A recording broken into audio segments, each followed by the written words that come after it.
The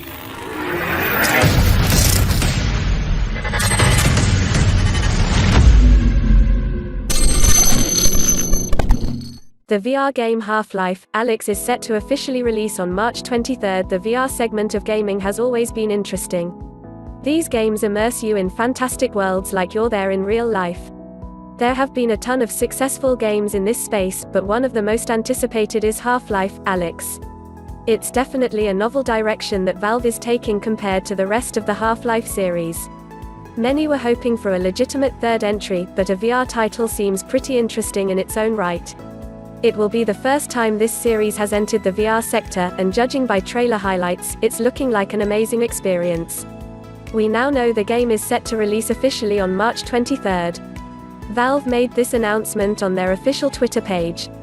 It looks like they aren't going to be facing any major delays. That's great news if you've been a die-hard fan of this series all the way back to the original. It's rare that you find a series with as much support as the Half-Life franchise. Valve certainly knew what they were doing with this project and have delivered some of the best video games of all time according to many. Sure, this VR release isn't Half-Life 3 like many had hoped for, but at least the series is still moving forward. Valve looks to be fully utilizing this VR technology, too.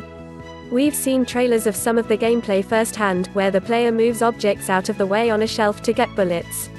Now this sequence may not seem like a big deal, but if you've played any VR title, the sequence shows a lot of promise. Even small details like loading your gun seem so real. That bodes well for the combat in this game, which seems to be built around interesting character interactions and intense bullet fights. March 23 isn't that too far away if you really think about it. The month-long wait will be worth it considering how long the Half-Life series has been absent from the gaming community. Fans have only been able to enjoy the series by going back and playing the first two games. They're amazing by all accounts, but it's nice to see Valve pick up where they left off. If Alyx is successful, it wouldn't be surprising to see Valve make more VR titles going forward. And hopefully, fans still are treated to Half-Life 3. Anything is possible at this point.